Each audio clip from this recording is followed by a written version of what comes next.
Hola y bienvenidos a la historia de Roma. La fundación de Roma es un evento envuelto en mitos. Sin un registro histórico es imposible saber exactamente qué llevó al establecimiento de la ciudad eterna. Pero sí conocemos la leyenda que los romanos se contaban entre ellos. Y sí tenemos alguna idea de las migraciones y movimientos de población que sucedieron en la península itálica alrededor de ese tiempo.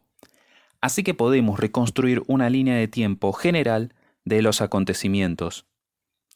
Puede que exista o no algo de verdad entre estas leyendas, pero son una historia muy interesante y una muy importante para todo aquel que estudie la historia antigua. Es la historia de un príncipe troyano refugiado y cómo sus tataranietos serían amamantados por una loba y luego fundarían la ciudad más grandiosa del mundo antiguo. La historia de Roma comienza con el fin de la guerra de Troya. Luego de que Troya fuera saqueada por los griegos, Eneas, el más importante lugarteniente de Héctor, logró escapar con algunos de sus seguidores. A bordo de unos navíos, navegaron por todo el Mediterráneo para encontrar un nuevo hogar. El mar los llevó desde las costas de Asia Menor a la costa norte de África, donde Eneas sembró las semillas de las 3 guerras púnicas, seduciendo a la reina cartaginesa Dido y luego abandonándola. Virgilio escribe que, en sus momentos finales antes de suicidarse, Dido maldijo a la descendencia de ambos con una eterna enemistad. Y vosotros, oh Tiros, cebad vuestros odios en sus hijos y en todo su futuro linaje, hácese tributo a mis cenizas. Nunca haya amistad, nunca alianza entre nuestros pueblos. Álzate de mis huesos, oh espíritu vengador. Realmente, el infierno no conoce una furia como la de una mujer despreciada. Después de asegurarse un archienemigo para Roma, Eneas navegó la costa oeste de Italia, donde él y sus seguidores esperaban encontrar un lugar donde asentarse. Llegando al territorio de Laurento, se encontraron con la población local en armas con la intención de expulsarlos. Pero su rey, Latinus, decidió hacer las paces en vez de la guerra con estos extranjeros y ofreció su hija Lavinia a Eneas, concretando así una alianza. Este matrimonio fue una auténtica sorpresa para Turno, príncipe de los Rútulos, una tribu vecina, ya que se le había prometido a él la mano de Lavinia. Enojado por esta afrenta a su honor, lideró un ataque contra las fuerzas combinadas de troyanos y latinos. Los rútulos fueron derrotados, pero el rey Latinus murió en la pelea, dejando a Eneas a cargo de los troyanos y los latinos, que rápidamente se mezclaron y se esposaron como un solo pueblo. Turno y los rútulos, ahora desterrados, buscaron ayuda en el norte, en las poderosas tribus etruscas. Los etruscos estaban más que dispuestos a dar una mano contra la creciente amenaza de la unión de latinos y troyanos, y por eso decidieron atacar. Pero Eneas, en su acto final, lideró a los latinos en una victoria que estableció el río Tíber como la frontera entre los latinos y los etruscos. Aquí tendremos que hacer una pausa, antes de avanzar más con esta leyenda, para hacer un recuento del panorama político de la Italia prerromana, tal cual los historiadores y arqueólogos lo entienden hoy en día. ¿Quiénes eran los latinos? ¿Quiénes eran los etruscos? ¿De dónde provenían y qué clase de vida llevaban?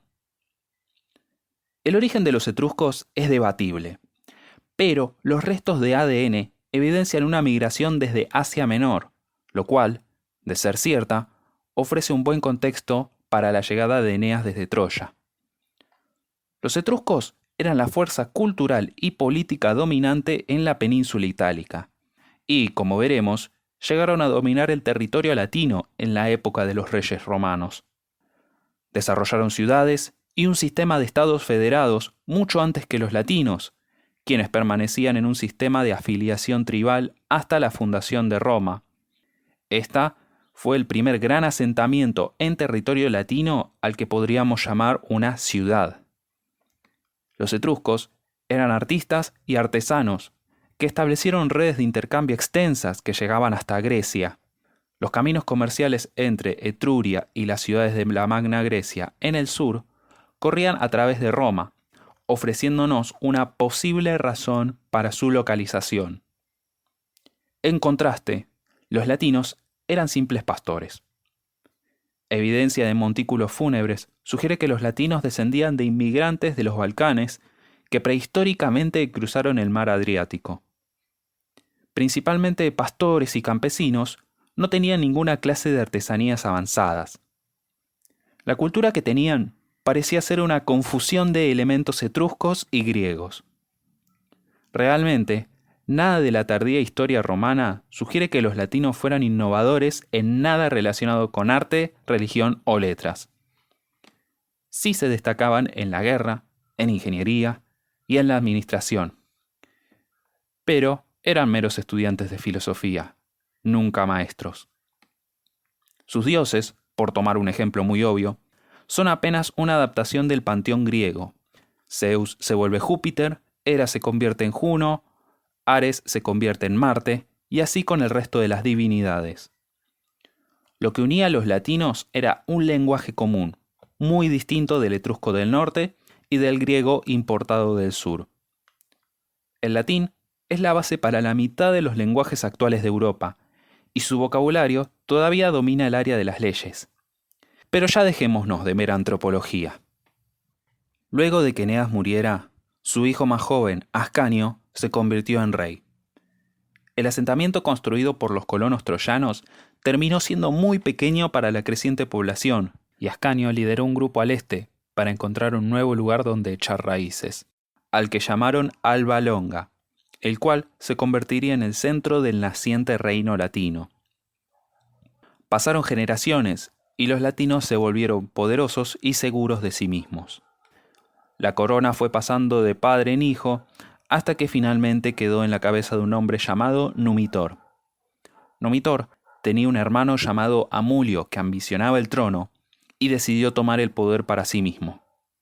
Numitor fue expulsado de Alba Longa, todos sus hijos fueron asesinados y su hija, Rea Silvia, fue forzada a convertirse en una virgen vestal para asegurar que no tuviera ningún hijo que amenazara el poder de Amulio. A pesar de esto, después de tomar los votos, Rea fue víctima de una violación y, en consecuencia, dio a luz a 2 gemelos varones. Rea declaró que el dios Marte era el padre, pero nadie le creyó. Y por el crimen de dejar que la violaran, fue encarcelada. Se mandó a que los gemelos fueran ahogados en el río Tíber, pero los hombres enviados a ejecutar estas tareas encontraron que el río estaba inundado y dejaron a los niños en el agua empantanada, en vez de arrastrarse hasta el río propiamente dicho. Cuando el río retrocedió, los niños estaban sanos y salvos en la orilla. Aquí, la leyenda cuenta que una loba que venía al río a tomar agua encontró a los bebés y les ofreció su seno para alimentarlos. Unos pastores vieron la escena y tomaron a las criaturas de la loba que los estaba lamiendo gentilmente y los llevaron a su casa. Incluso Livio reconoce que la historia de la loba es una fábula y postula que su razón podría ser que la esposa del pastor era una prostituta llamada Loba. El pastor y su esposa criaron a los chicos, llamados Rómulo y Remo, quienes crecieron y pronto se convirtieron en hombres. Aparentemente, los muchachos le tomaron gusto a luchar contra los bandidos que saqueaban la campiña y empezaron a llevar la lucha contra estos ladrones, asaltando sus campamentos y quitándoles todo lo que tenían. Los criminales, enojados por el robo de su botín, prepararon una trampa para los gemelos. Rómulo escapó, pero Remo fue capturado. Los bandidos llevaron a Remo a un terrateniente local, que resultó ser, ni más ni menos, que el exiliado Numitor. Acusaron a Remo y a su hermano de haber estado robando el ganado a Numitor, y que debían ser castigados por ello. Numitor inmediatamente recordó a sus nietos gemelos, y dándose cuenta de que a esta altura serían de la misma edad que Rómulo y Remo, sospechó que los muchachos eran de su mismo linaje. Numitor empezó a indagar sobre su crianza y se convenció de que eran los hijos de su hija. El pastor, en conocimiento de que Numitor tenía a Remo en su custodia, y como ya albergaba cierta suposición sobre que sus niños tenían sangre real, decidió contarle a Rómulo toda la historia sobre cómo los encontró en el río. A partir de esto, trazaron un plan para restaurar a Numitor en el trono. Rómulo encabezaría un grupo de hombres y Remo encabezaría otro. Sorprendieron y mataron a Mulio y devolvieron a Numitor a Alba Longa. Numitor contó la historia de la traición de su hermano y las circunstancias del nacimiento de sus nietos a toda la multitud reunida en Alba Longa, quienes ovacionaron en su consentimiento unánime para que Numitor sea rey una vez más. Después de que Numitor volvió a ser coronado, Rómulo y Remo decidieron fundar un nuevo asentamiento en el mismo lugar donde los habían llevado para ser ahogados. Ahora, hay dos versiones sobre lo que sucedió luego. Una de estas versiones dicen que el problema comenzó cuando se planteó la pregunta sobre quién tendría el mayorazgo sobre el nuevo asentamiento. Acordaron que los dioses eligieran, y cada uno de los gemelos se retiró a la cima de unos montes, Rómulo en el monte Palatino y Remo en el monte Aventino, para esperar una señal divina. Pronto, 7 buitres se posaron a los pies de Remo. Cuando sus seguidores fueron a avisarle a su hermano, 12 buitres se habían posado a los pies de Rómulo. Se desató una pelea, donde un bando sostenía que primaba el que tenía la mayor cantidad de designios y entre quienes decían que primaba a quien le habían enviado un designio primero. En esta pelea, Remo fue asesinado. La otra versión, más famosa, es que Remo, burlándose de su hermano, saltaba sobre los muros que éste estaba tratando de levantar. Y Rómulo, en un arranque de furia, lo mata jurando que así perezca quien ose asaltar mis muros. Como fuera, Rómulo fue el único en poder. La ciudad fue llamada en su honor y él se convirtió en su primer rey. La legendaria fecha de fundación es el 21 de abril del año 753 a.C. ¿Realmente pasó así? Con total seguridad podríamos decir que no. Luego del saqueo de Roma en el 387 a.C., la mayoría de los primeros registros históricos se perdieron, y con ellos los detalles específicos que nos haría falta para una reconstrucción precisa de la historia. Pero la evidencia arqueológica apoya a grandes rasgos lo narrado en la leyenda. Sí, se fundaron asentamientos en el Monte Palatino que datan de alrededor del 800 a.C., que sugieren que la cronología legendaria estaría bien encaminada.